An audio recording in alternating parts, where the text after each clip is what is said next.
Good evening and welcome to another episode of Let's Talk Money with Friends. Every week we get the privilege to come to you to talk about money, everything pertaining to money. And we say money encompasses everything on this show. We're not afraid to tackle topics that will feel like are relevant, timely, and historical. So tonight we have, as you all know, this past Monday was a great Monday because we celebrated Juneteenth, which is the second time around because President Biden signed that into as a holiday, federal holiday on June 17th, 2021.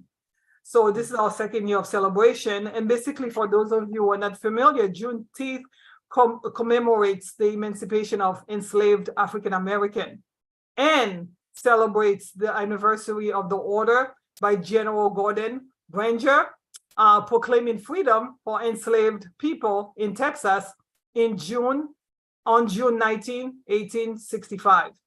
So on Let's Talk Mortgage, with tonight's discussion, we're gonna discuss Juneteenth, the struggle for freedom, equity, and justice still matters. So please tag, share, make a comment, let your friends know that we are here every Wednesday.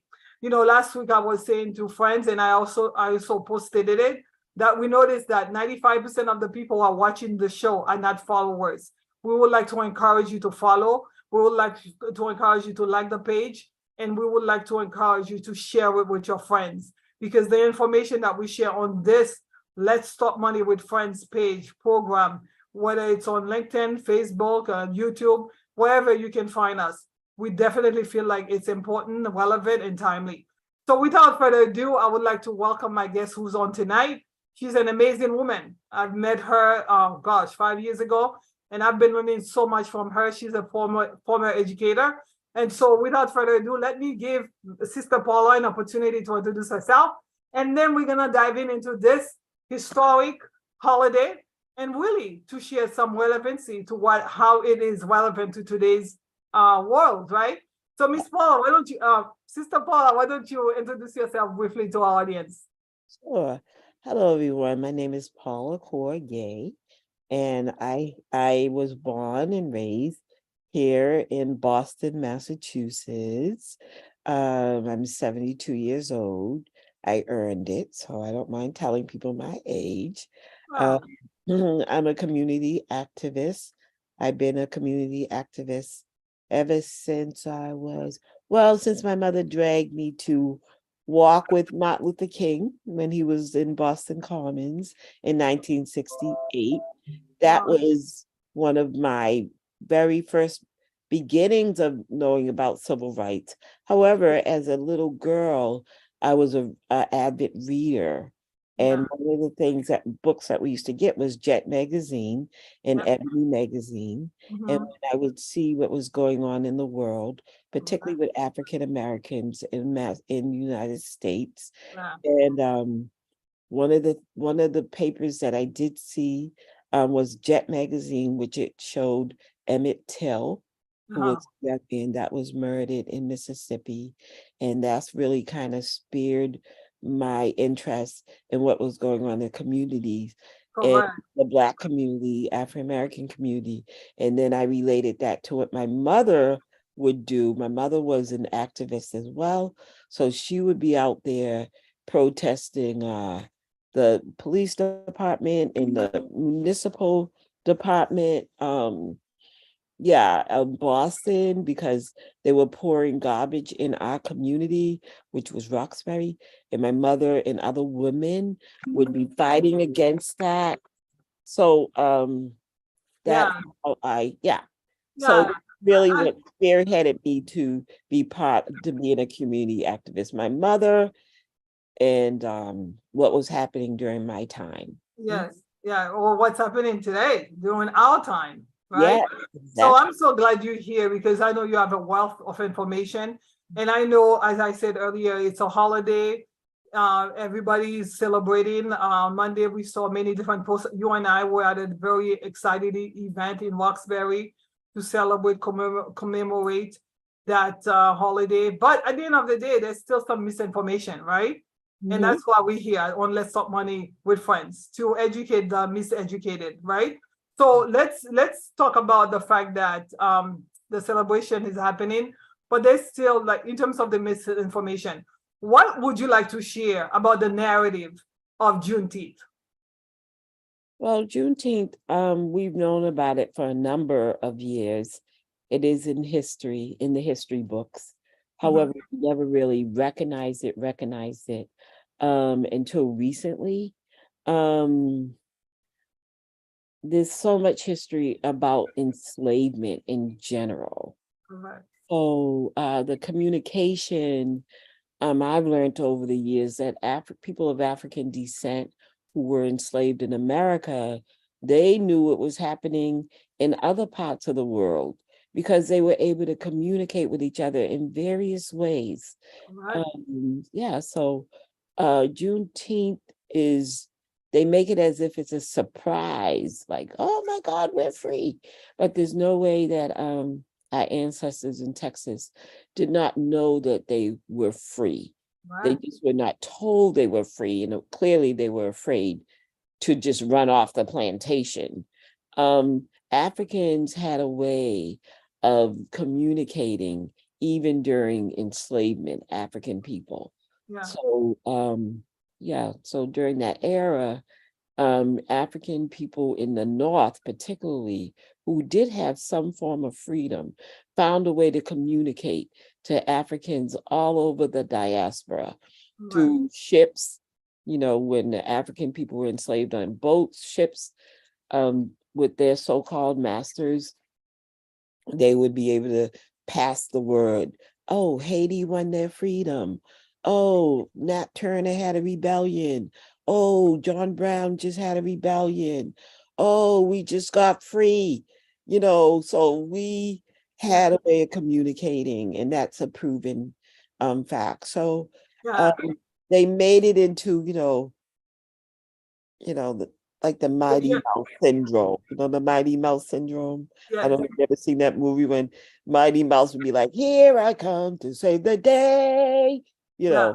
Well, Yeah. in this particular case, Yeah. they But made it in some, general was the litmus, the most important part of our people knowing they were free, but they already knew they were free. That's all. yeah. But in And some ways, he did come to save the day, figuratively speaking. And that the yeah, reason I say that is because you could have the law, you could have the law in the books all you want, just like we've seen in recent years. But until there's enforcement of the law, you cannot get anywhere, right? So he came to enforce. So when General Gordon Granger went to Texas, he wasn't there to proclaim, like you said, he was there to enforce, to make sure that not only people knew, but they were able to gain their freedom without retaliation, correct? Yes, definitely. What I like to do, however, is to give our people credit, because quite often, they come on like, they told us something, they showed us knowledge, they showed us math, they showed us science. We need to know that we already knew so much information before we came here. We brought it here, Yes. we used it here, we shared it here, but we were doing it in Africa also. Yeah. Farming and building, Yeah. trading, Mhm. commerce. We were doing that there Correct. So before going back, we came here. yeah, Miss Sister Paula, I always call you Miss Paula, but Sister Paula, we have we talked about how education is paramount, how important it is. So going back again to what you just mentioned, you just listed a list of different freedom fighters. And why is it important that we are educated correctly? And what have you seen in the last, since you're 72 years on earth? What have you seen? Well, how has the lack of education? Because I think I have the shirt here and I posted it. I don't know if I can share it. I posted it. Yeah, I can share it. It says here, we were talking about people without knowledge of the past history. Original culture is like a tree without roots, right? So when you don't have the knowledge of your past history, origin, and culture, but why is it important? Why is it is important to be correctly educated though? Because there's a lot of misinformation. Why do you think it's important? Well, I think it's important to know the truth, because the truth will set you free. Correct. So if that's the case, then it's important to know timelines. Yeah.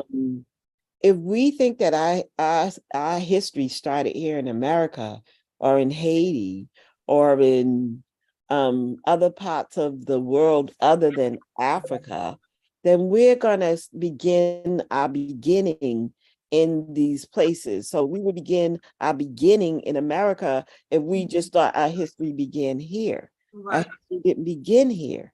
Our history didn't begin in Haiti because you're a Haitian sister. It didn't begin in Jamaica. It began in Africa. As a matter of fact, humanity is proven beyond a shadow of a doubt that humanity began in Africa. Right. So knowing that, then you can go on, move forward, Mhm. look at the timelines, what happened when the humanity came into being, what happened until today, what Correct. happened in Yeah. that. It's important to know what happened, right? But Yeah. as a former teacher, I know for years you taught in the classroom. I was reading an article, actually, it's from this project called Zen Education Project. Mhm. And they're saying that at least 44 states have passed or proposed legislation to prohibit teaching about structural racism, and books have been banned. I don't know if you know, like Amanda Gordon, the poet, her Yeah. books were banned in Florida. So why is it important for us, as a former teacher? What are your thoughts about the fact that legislations are being passed to prohibit those kids from learning about the past, and Mhm. also books are being banned? Because if you don't read books, we were talking about the book that you shared with me called The Half Has Mhm. Never Been Told. It has so much information about early African American history. Mhm. So yeah, what are your thoughts about that? Because we need education. Well, sometimes you think like, oh my God, our kids aren't going to learn the truth. They're not going to learn. No. For me, I think it's going to make us more responsible to teach our children the truth. I think, when you think about it, our stories were watered down anyway when we ourselves were children. So when you all were children, even when you were a child, Gabriel, you sat in front of that teacher, whether she was black or white, and that black teacher had to water it down, and the Yes, white teacher had to water it down too. So at right. the end of the day, um, we can use this as really a positive thing, because your question should be, well, what are they hiding? Correct. What is it that they're hiding? Yeah. And that's, you know, they've been hiding so much. So now it's all coming into fruition. So this should make us as people of African American, of African descent, say, well, what are they hiding? Yeah. This should help us to delve into what is being hidden. So now they have movies out here on YouTube called Hidden Colors Correct. or Stolen Legacy, Correct. or there's other footage out there. Footages, I don't think it's a word. But anyway, that's ebonics. A lot of footage out here that we ourselves can start delving into. Correct. What are they hiding and why are they hiding it? Yeah. Sounds like fear. There's something fearful Mm-hmm. about them toward us. Mm-hmm. You know Yeah. what I mean? So basically, we think about the fact that those children, they are our legacy. They're gonna be the future leaders. If they don't Yes, know the truth, guess what? They will continue passing on erroneous information, and they that's right. continue to, even themselves, when they become legislators, they're gonna be passing laws that is based on erroneous information because they have not been sensitized, right, about the truth. And we were talking. You just mentioned Emmett Till. This young man, 14 years old, who was murdered because somebody lied about him. But his mom, in order to sensitize this country, decided, listen, I want his casket to be open. I want pictures taken, and I want that to be blasted Yeah, everywhere. yeah. Because when people see, they have to react, right? Seems like. Yeah, they Then they have to saw react. they saw they saw what happened to George Floyd, and they haven't reacted yet. So what is it? My point is, what is their reaction supposed to be? Correct. Yeah. And that's really what I think the question should be at this point in 2020. Yeah.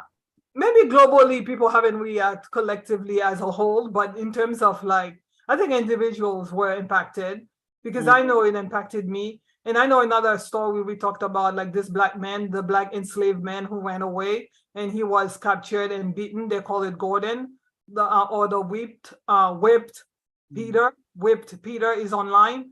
And you know, the fact that he's back he was beaten so much that there was scars, so much scars in his back. And that picture was captured and traveled all over the world. And because of that, that was in the 1863. His picture was traveled, and I think it was very instrumental. We talked about that to the work the abolitionists ended up doing in this country, right? Because again, sensitizing people is important.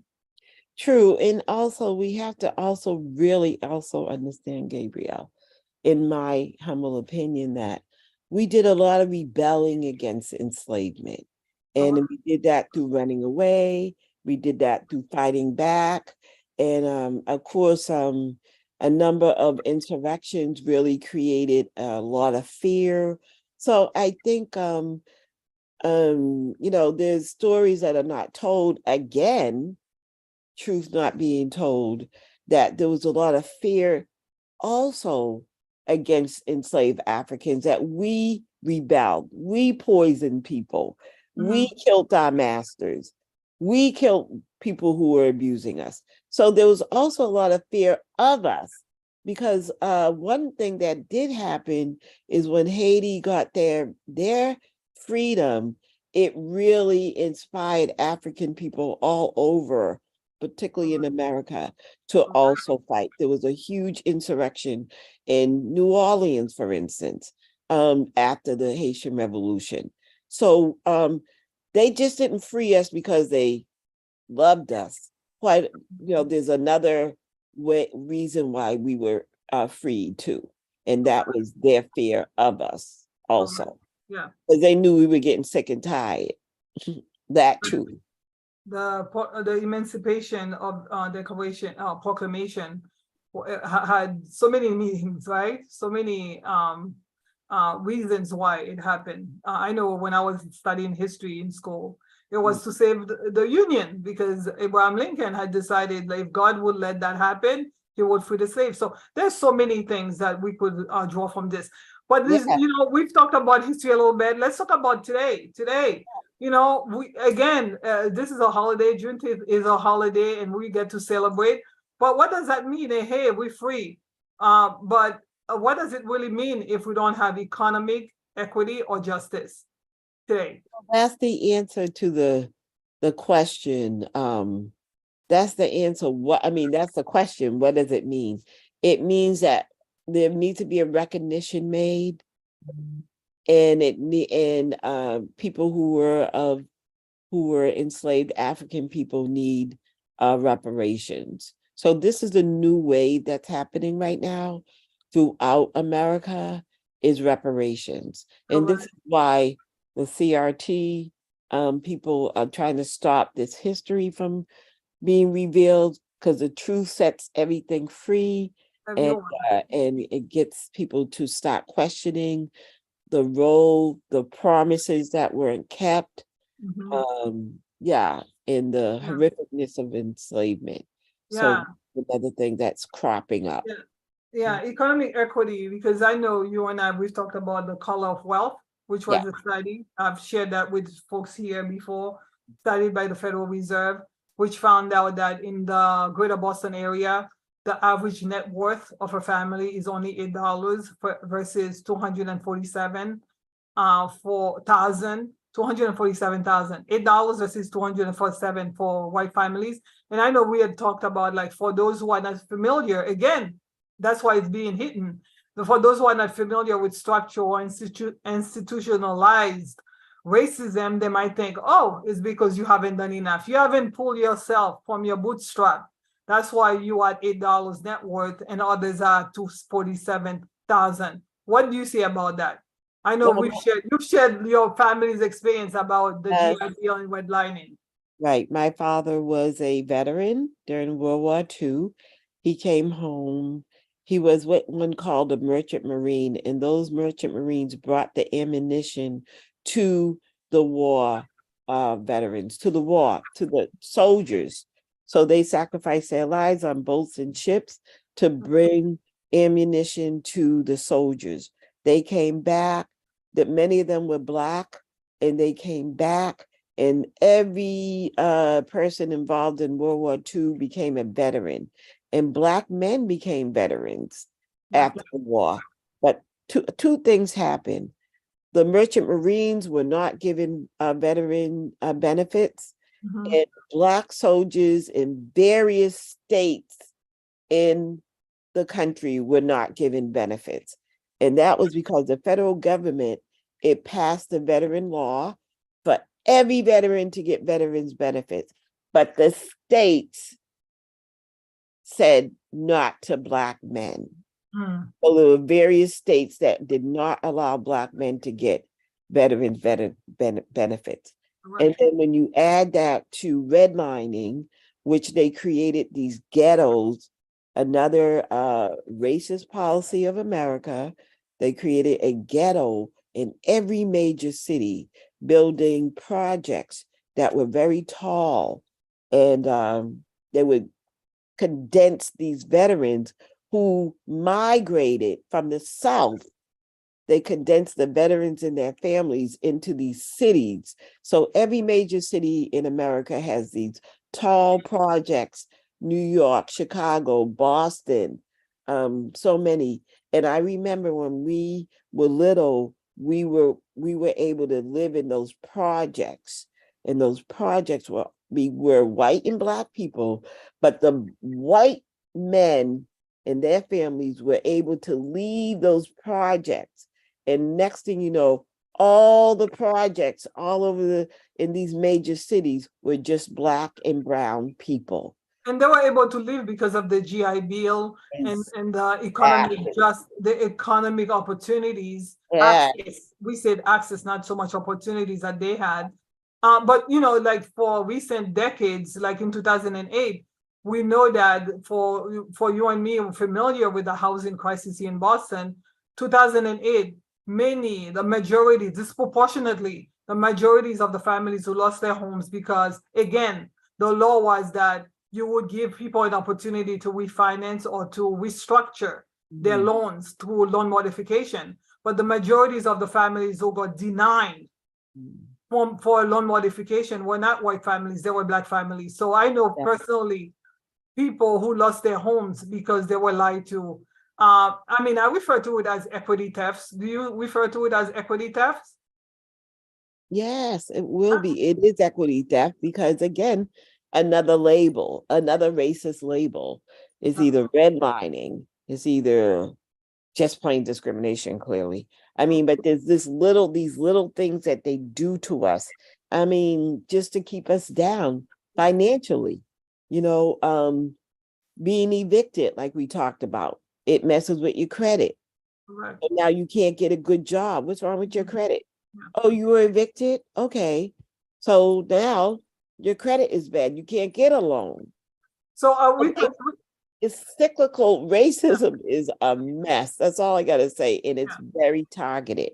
yeah. Yes. And I think about generational wealth. Had your father been able to get that GI Bill Yes. and purchase his home, Yes. you would have inherited a home that's probably worth, I don't know, hundreds and thousands, and your children. So the generational wealth, which has created the wealth gap between Yes. It, the Blacks and the whites in this greater Boston area, it's systemic, right? So, very much. So this is why we need to know our story. correct. We need to know how, our success stories. Mhm. And we also need to understand people who are afraid of Correct. our lives. We may build another Tulsa. We may Yeah. build another Rosewood. We may build another Haiti. We Mhm. may build another, whatever we built. We came here because we brought that knowledge from Africa to here. and we just start building right after the enslavement. And that fear is what's causing them to do what they do to us. Yeah. So people who are not familiar with systemic racism or institutionalized racism can get very uncomfortable when you're having these conversations because they haven't been educated about the system. When we say there, we're talking about systemic, not individuals, because individuals have very little power.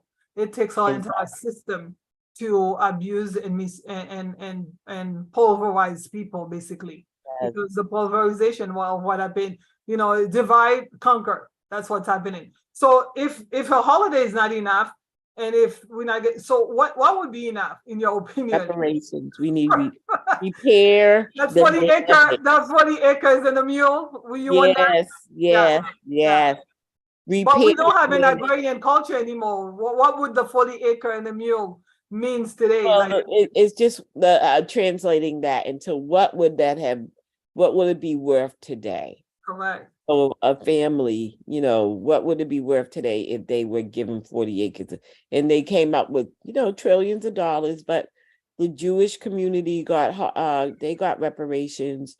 The Japanese got reparations after World War II. Here in America, they were put in camps.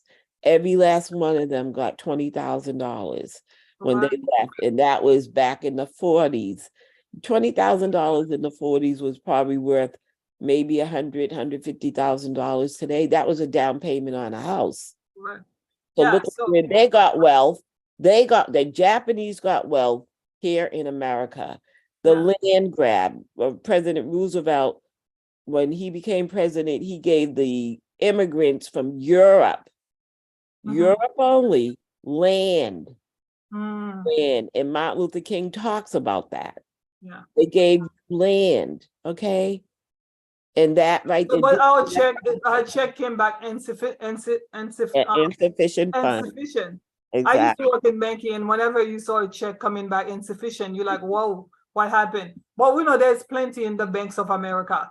The check would be just fine if they would be willing to. We'll take a check. Right? Yeah. So in terms of so we know 40 acres and a mule or reparation might be far off, but what can literally, in all honesty, for what would you like to see institutions and government elected officials do today to help? What policy? Well, as we know, in America, home ownership or land ownership is what will help you to build wealth. So I think that could be an option. I think offering repatriation to people of African descent, setting you up in Africa. That's our motherland.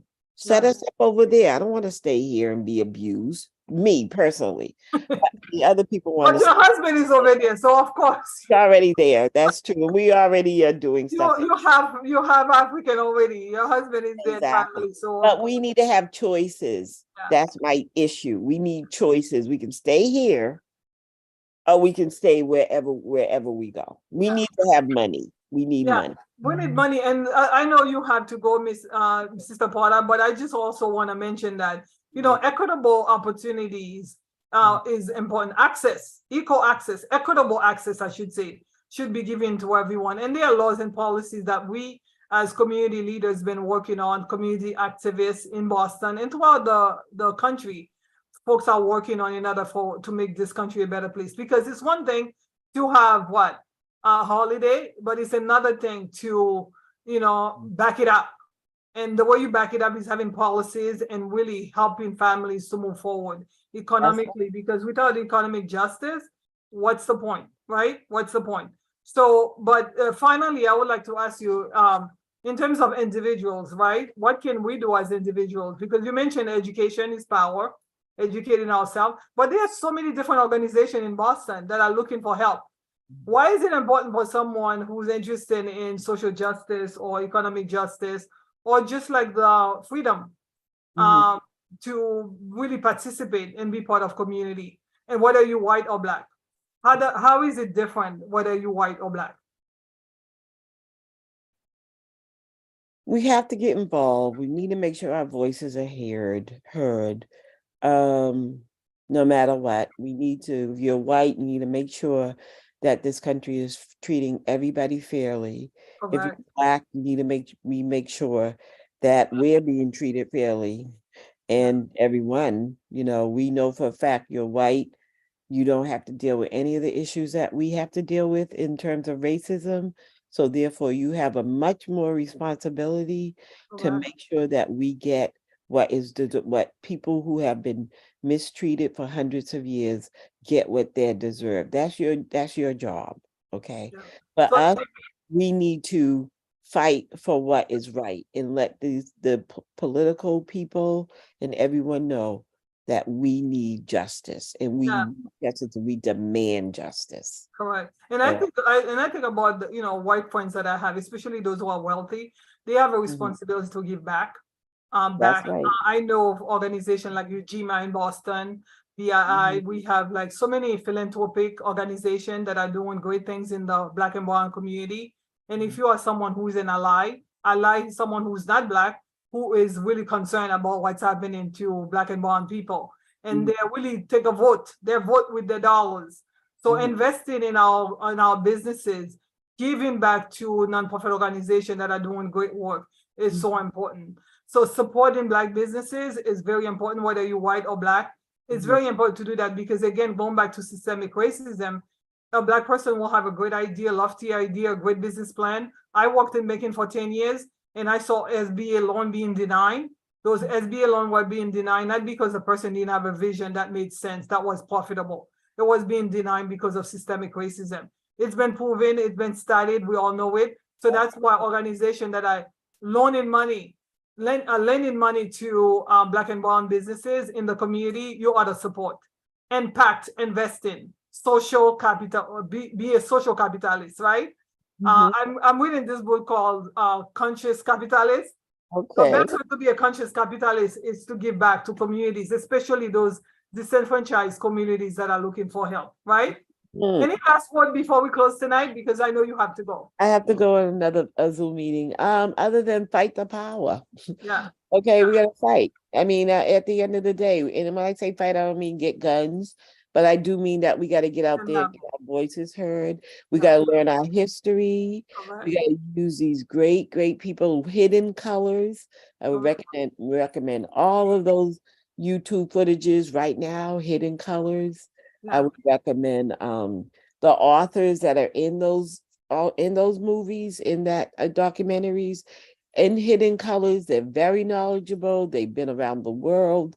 yeah, Yeah, I recommend a famous author, Cher Antajop. He's a Senegalese. He was an anthropologist, scientist, linguist, and he actually did the real studies of the movement of African people around the world. And I personally would yeah, recommend us knowing a true history.